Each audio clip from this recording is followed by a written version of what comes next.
ఇక కాంగ్రెస్ పార్టీలో ఒక విష ఛాయలు అలుముకున్నాయి. అది ఏంటిదంటే చొప్పదండి నియోజకవర్గానికి సంబంధించి కాంగ్రెస్ పార్టీ ఎమ్మెల్యే మేడిపల్లి సత్యం గారి సతీమణి రూపాదేవి గారు నిన్న రాత్రి దాదాపుగా 10 గంటల ప్రాంతంలో తను నివాసనం ఉంటున్న హల్వాల్లో అయితే ఆత్మహత్యకు పాల్పడ్డారు. అసలు ఎందుకు ఆత్మహత్యకు పాల్పడ్డారు, నిజంగా జరిగిన కథ ఏందన్నది మనతో పాటు ఇప్పుడు మనం మనతోలు వెలుగు అనిల్ అన్న అక్కడ ఉన్నాడు. ఒకసారి విషయాలు తెలుసుకునే ప్రయత్నం చేద్దాం. అయితే అసలు మేడిపల్లి సత్యం అన్న నిజంగా మేడిపల్లి సత్యం గారిది లవ్ మ్యారేజ్. దాదాపుగా 10 సంవత్సరాలు ప్రతిపక్షంలో ఉన్నా కానీ తన భార్య ఎప్పుడు కానీ వెనుకంజ ఉంటూ ఒక ప్రతి మగవాడి విజయం వెనుక ఒక మహిళ ఉంటుంది అన్నట్టు ప్రోత్సహించింది. అధికారంలోకి వచ్చిన తర్వాత కాంగ్రెస్ పార్టీ అధికారంలోకి వచ్చిన తర్వాత మేడిపల్లి సత్యం గారు ఎమ్మెల్యే అయిన తర్వాత అన్నీ సజావుగా సాగుతున్న వేళ అసలు ఎందుకు ఆమె మరణించింది, ఎందుకు ఉరేసుకునే కాడికి వచ్చింది అనేది ఒకసారి మనం తెలుసుకునే ప్రయత్నం చేద్దాం. దాదాపుగా వీళ్ళు ఉస్మానియాలో చదివారు, లవ్ మ్యారేజ్, ఒకటే క్యాస్ట్ కాకుండా కానీ యాదవ సామాజిక వర్గానికి చెందిన రూపాదేవిని లవ్ మ్యారేజ్ చేసుకున్నాడు. అంత సజావుగా సాగుతున్న వేళ అసలు ఎందుకు జరిగింది, ఈ ఘటన ఎందుకు చోటు చేసుకుంది అనేది ఒకసారి మనం తెలుసుకునే ప్రయత్నం చేద్దాం. మనం ఒకసారి మనతోలు వెలుగు అనిల్ అన్నతో ఒకసారి మాట్లాడే ప్రయత్నం చేద్దాం. మనతోలు వెలుగు అనిల్ అన్న అక్కడ వాచ్మెన్తో కానీ అలా ఇంట్లోకి వెళ్ళిండు, అసలు విషయం ఏం జరిగింది, ఏం కథ అన్నది మొత్తం డీటెయిల్గా మనకు వివరించే ప్రయత్నం చేస్తాడు. ఒకసారి కాల్ తీసుకుందాం ఒకసారి. అయితే మనకు తెలిసిన వివరాల ప్రకారం గత కొన్ని రోజులుగా అనారోగ్యంతో బాధపడుతున్న రమాదేవి గారు అసలు మరి మానసికంగా కుంగిపోయిరా ఎట్లా అనేది తెలియదు కానీ గత కొన్ని రోజులుగా దాదాపు ఈ మధ్యలోనే తిరుపతికి కూడా వెళ్ళారు, దేవస్థానానికి వెళ్ళి దర్శనం కూడా చేసుకొచ్చారు, ఫ్యామిలీతోనే దర్శనం కూడా చేసుకొచ్చుకున్నారు. కానీ చొప్పదండి ఎమ్మెల్యే గారు ఇక్కడ చొప్పదండిలో పర్యటనలో ఉండగానే ఆ రోజే వచ్చిందట. అయితే చొప్పదండిలో పర్యటన చేస్తుండగా వీడియో కాల్ చేసి మరి నిజంగా చనిపోతున్నా అని చెప్పిన విషయాలు ఇప్పుడిప్పుడే బయటకు వస్తున్నాయి. అయితే ఇదే అంశం పైన స్పందించిన మేడిపల్లి సత్యం గారు వెంటనే హుటాహుటిన అసలు అక్కడికి హైదరాబాద్ వెళ్ళడం కూడా జరిగింది. పోయేసరికి రూపాదేవి గారు మరణించినట్టు మనం చూస్తూ ఉన్నాం. తీవ్రమైన భావోద్వేగానికి మేడిపల్లి సత్యం గురైనట్టు మనం చూస్తూ ఉన్నాం.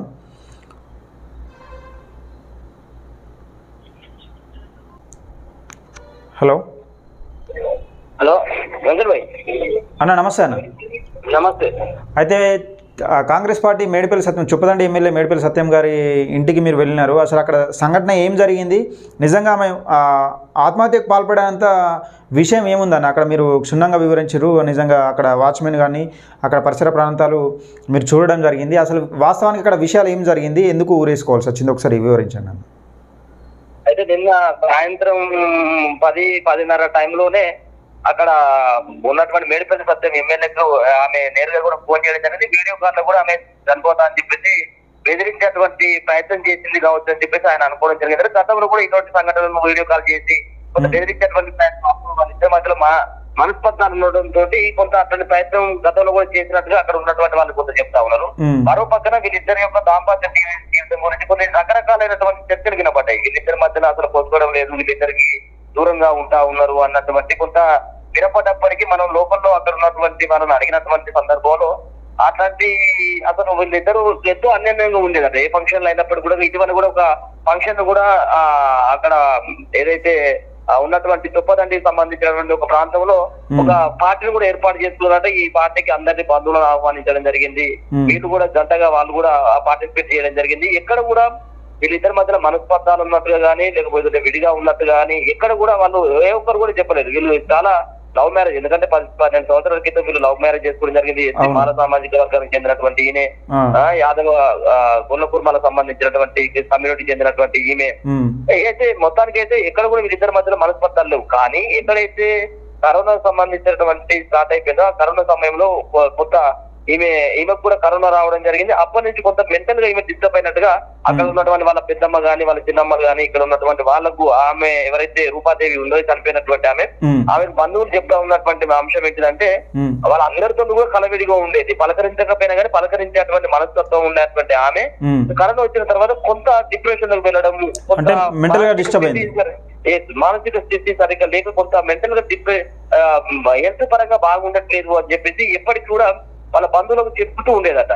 ఇదే నేపథ్యంలో ఆమెకు మరి ఏమైంది, మెంటల్ గా ఆమె ఎప్పటికీ హెల్త్ బాగుండకపోవడంతో ఆమె సూసైడ్ చేస్తున్నట్టుగా చెప్తా ఉంది. ఇక్కడ కూడా భర్తకు సంబంధించినటువంటి ఎమ్మెల్యే మేడిపల్లి సత్యం ఇబ్బంది పెట్టినట్టుకో, లేకపోతే కుటుంబ సమస్యలు, ఆర్థిక సమస్యలు, దీనికి అసలే సంబంధించినటువంటి కారణాలు కావాలన్నట్టుగా తెలుస్తుంది. ఆమె మానసిక స్థితి సరిగ్గా లేకనే ఆమె చనిపోయినట్టుగా తెలుస్తా ఉంది. అక్కడ మనం వాచ్మెన్ అడిగినప్పుడు కూడా ఇదే మాట చెప్తా ఉన్నాడు. మరి నిజంగా కూడా ఎప్పుడైనా మేడిపల్లి సత్యం ఎమ్మెల్యే గారు ఇక్కడికి వచ్చేటోడా లేకపోతే ఏంటి అని చెప్పేసి మనం అడిగినటువంటి సందర్భంలో లేదు మొన్న కూడా వీళ్ళందరూ కూడా తీర్థయాత్రలు పోవడం జరిగింది, వీళ్ళు ఎంతో అన్యాయంగా ఉండేటోడు.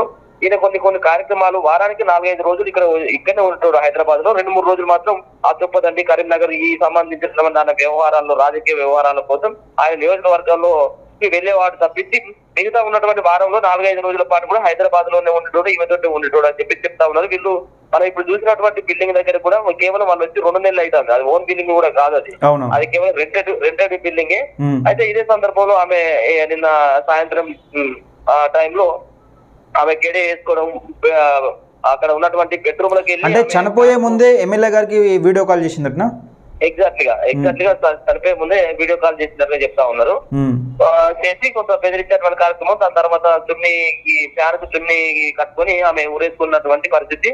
అయితే పొన ఊపిరితో అప్పటికే ఎమ్మెల్యే అలర్ట్ అయ్యి అక్కడ ఉన్నటువంటి చుట్టుపక్కల వాళ్ళతోటి పోలీసులను కొంత అలర్ట్ చేసినటువంటి ప్రయత్నం చేయడం జరిగింది. చుట్టుపక్కల వాళ్ళు వచ్చి ఆ కిటికీలను బద్దలగొచ్చేటువంటి ప్రయత్నంతో పాటు ఆడ వాచ్మెన్ తెలవడంతో ఆ వాచ్మెన్ అక్కడ ఆ సంబంధించినటువంటి చనిపోయినటువంటి మృతురాలు ఎవరైతే ఉన్నారో వాళ్ళ సోదరుని ఫోన్ చేసిన తర్వాత 10 నిమిషాల టైంలో ఆయన రావడం, ఆ గెడేను పగలగొట్టడం, దాని తర్వాత పొన ఊపిరితో ఉంది అని చెప్పేసి కొంత హాస్పిటల్ తరలించేటువంటి ప్రయత్నం చేయడం జరిగింది. కానీ అక్కడ మార్గ మధ్యలోకి వచ్చిన తర్వాత ఆమె చనిపోయినట్టుగా వాళ్ళు నిర్ధారించుకొని అక్కడ పక్కన ఉన్నటువంటి ప్రైవేట్ హాస్పిటల్ తీసుకెళ్లడం జరిగింది. దాని తర్వాత ఆమె పోస్ట్ మార్టం నిమిత్తం గాంధీ హాస్పిటల్ తీసుకుపోవడం జరిగింది. అంటే హెల్త్ పరంగా ఏమన్నా ఇప్పుడు కడుపు నొప్పి లాంటివి ఏమన్నా చెప్తా ఉన్నారు, గత 2-3 నెలలుగా ఇబ్బంది పడతా, 2-3 సంవత్సరాలుగా ఇబ్బంది పడతా ఉన్నదని చెప్తా ఉన్నారు. మరి హెల్త్ పరంగా ఒక మెంటల్గా డిస్టర్బ్ అవడమేనా, లేకపోతే స్టమక్ సంబంధించి ఇంకేమైనా ఆరోగ్య సమస్యలు ఉంటుండే? లేదు, అంటే మనకు అక్కడ హెల్త్ పరంగానే అంటే ఆమె మానసిక స్థితి సరిగ్గా ఉండట్లేదు అన్నటువంటి ఒక సంబంధించినటువంటి అంశాన్ని వాళ్ళ బంధువులు చెప్తా ఉన్నారు. ఇక్కడ స్టమక్ పెయిన్ లాంటిదో లేకపోతే ఇంకేదో అనేది మనకు వాళ్ళు చెప్పినటువంటి దాంట్లో ఎక్కడ కూడా లేదు. కేవలం మెంటల్ గా డిస్టర్బ్ అవుతా ఉంది, కొంత మెంటల్ గా ప్రవర్తిస్తా ఉంది. దానిలో భాగంగానే స్కూల్ కూడా సరిగ్గా ఈ మధ్యలో వెళ్ళట్లేదు. మొన్న అదే 2 రోజులుగా పిల్లలు ఆమె రూపాదేవి గారు కూడా స్కూల్ కు వెళ్ళినట్టు విచారణలో చెప్తా ఉన్నారు. 2-3 రోజులు కూడా వాళ్ళ ఇంట్లోనే ఉంటారు. ఇంకా డిప్రెషన్ ఎక్కువ అయిపోయింది. ఈ 2 రోజుల కాడ నుంచి కూడా ఎమ్మెల్యే అక్కడనే ఉండడం, అక్కడ ఏది నియోజకవర్గ పరిధిలో ఉండడంతో ఇంకా డిప్రెషన్ లకు వెళ్ళినట్టుగా వాళ్ళు చెప్తా ఉన్నారు. ఓకే అన్న, అంటే మానసిక స్థితి కరెక్ట్ లేకనే ఊరేసుకొని చనిపోయింది అన్నట్టు అదే సంబంధించినటువంటి అదే సమాచారం అంతా. ఓకే థ్యాంక్ యూ అన్న. ఇది మొత్తానికి నిజంగా 10 సంవత్సరాలు వెన్నంటే ఉండి కష్టపడి ప్రతిపక్షంలో ఉన్నప్పుడు నిజంగా భుజాలు తట్టి ఎమ్మెల్యేను చేయడంలో కీలక పాత్ర పోషించే, నిజంగా ఇంట్లో ఆడవారి సహాయం ప్రోత్సాహం లేనిది ఎవరు కూడా అంత స్థాయికి ఎదగరు. ఈ స్థాయికి ఎదిగిన తర్వాత అసలు ఇలా బలన్మరణం పాల్పడడం అంటే చాలా బాధాకరమైన విషయం. నిజంగా తల్లి వాళ్ళకు కూడా చిన్నపిల్లలకు కూడా తీరని లోటు, ఎందుకంటే ఒకళ్ళు 9 సంవత్సరాలు ఒకళ్ళు 12 సంవత్సరాలు చిన్నపిల్లలు ఉన్నారు. పాపం వాళ్ళని కూడా విడిచిపెట్టి నిజంగా కొంచెం ఆలోచించుంటే బాగుండేదేమో అని అనిపిస్తూ ఉన్నది. మొత్తానికి చొప్పదండి నియోజకవర్గం శోక సముద్రంలో మునిగిపోయింది. ఇది వీడియో నచ్చితే లైక్ చేయండి, అలాగే షేర్ చేయండి, మీ అభిప్రాయాన్ని కామెంట్ రూపంలో తెలియజేయండి.